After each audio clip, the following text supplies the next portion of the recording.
मैं चाणक्य वीर, मेरा नया ब्लॉग में आप लोगों का सबका स्वागत है। यहाँ हर कोई आना चाहता है, ये वैली में हर कोई आना चाहता है। और इस वैली का जो खूबसूरती के साथ साथ इसका नुकसान भी बहुत सारे हैं। तो नुकसान के बारे में मैं आज बात करूँगा, जो साइड इफेक्ट है उसके बारे में बात करूँगा। यहाँ पहले तो बर्फ़ ज़्यादा गिरता है और यहाँ ये पक्का पहाड़ी नहीं है। इसकी वजह से क्या स्लाइडिंग होता रहता है। मिट्टी के साथ, नरम मिट्टी के साथ पत्थर मिक्स है, वो स्लाइडिंग होने का खतरा 50% बढ़ जाता है। आपका मौत का खतरा नीचे की लेवल से, जो आप पीस एरिया रहते हैं उससे, उसकी लेवल से यहाँ 50% ज़्यादा है।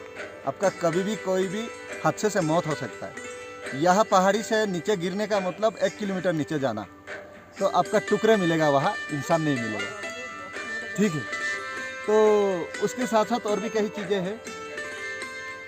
आपका यहाँ ऑक्सीजन कम मिलेगा। नीचे आप अगर 100% ऑक्सीजन ले पा रहा है, आपका बॉडी ऑब्जर्व कर पा रहा है, तो वहाँ से 50% ऑक्सीजन यहाँ ऑब्जर्व होगा। आपका बॉडी में कोई भी बीमारी अगर है तो वो बॉडी का बीमारी बाहर आने लगेगा। ब्लड प्रेशर हाई होने लगेगा, आपका सांस फूलने लगेगा। सांस का बीमारी अगर कोई है तो वो यहाँ मत आइए। यहाँ आके आप जिंदा नहीं रह सकता। यहाँ आना हम आसान बात है, यहाँ कोई भी आ सकता है, पर यहाँ से वापस जाना ये सबसे बड़ी बात है।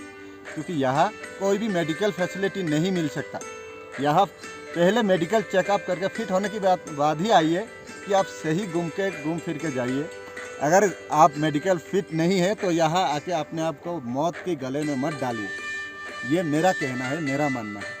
क्योंकि यहाँ मेडिकल फैसिलिटी आपको नहीं मिल सकता। यहाँ से जाने के लिए आपको या तो हेली का बंदोबस्त होना चाहिए, जो आपके पास है नहीं, और एम्बुलेंस यहाँ नहीं आ सकता।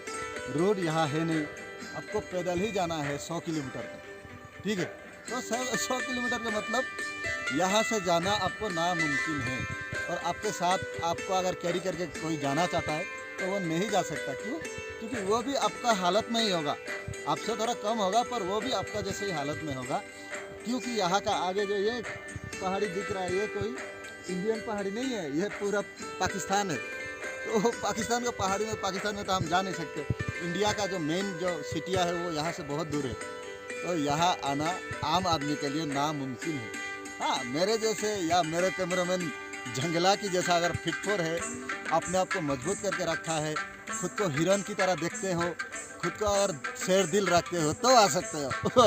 अन्यथा यहाँ आके अपने आप को मौत के गले में नहीं डाल सकते आप।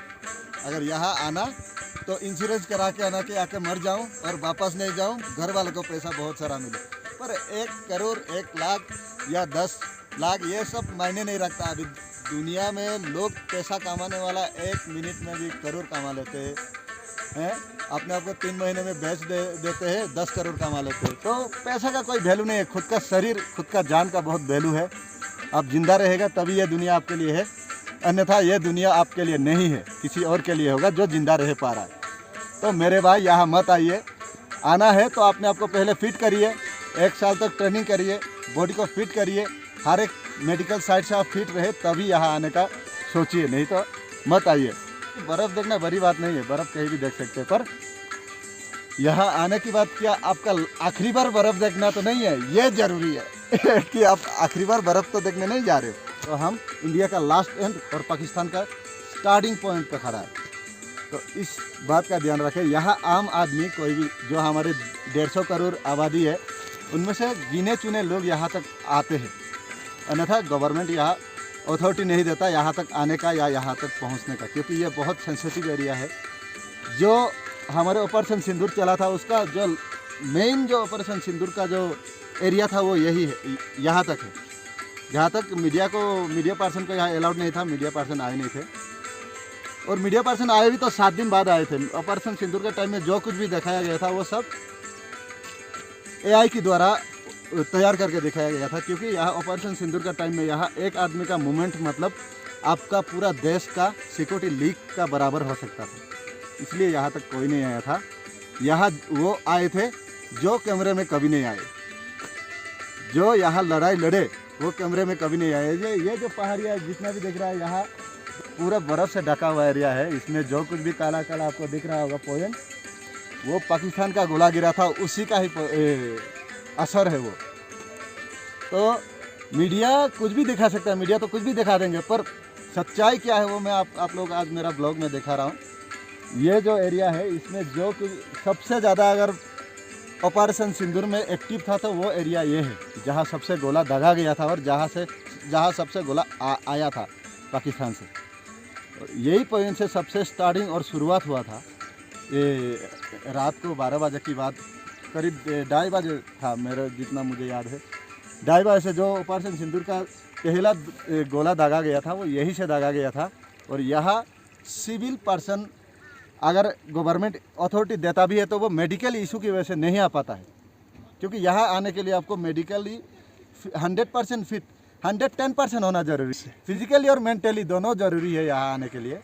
आप सिर्फ फिजिकली फिट है तभी नहीं आ सकता, क्योंकि आपका दिमाग अगर प्रेशराइज है तो यहाँ नहीं आ सकता। और आप मेंटली फिट है और फिजिकली नहीं है तभी नहीं आ सकता, क्योंकि आपको यहाँ आने के लिए 100 किलोमीटर पैदल चलना पड़ेगा। इस बात का ध्यान रखें। तो आज मैं इसलिए ये सब दिखा रहा हूँ कि बहुत दिन हो गया ऑपरेशन सिंदूर चला हुआ, ये एरिया को किसी ने देखा या नहीं जिसने अपना छाती पे बहुत सारा गोला खाया और गोला झेला। तो थैंक यू। ऐसे ब्लॉग अगर देखना है तो मुझे फॉलो कीजिए, सब्सक्राइब कीजिए, मेरे साथ बने रहिए। मैं हमेशा आप लोगों को नया दिखाने का कोशिश करूँगा। Thank you. आदाब।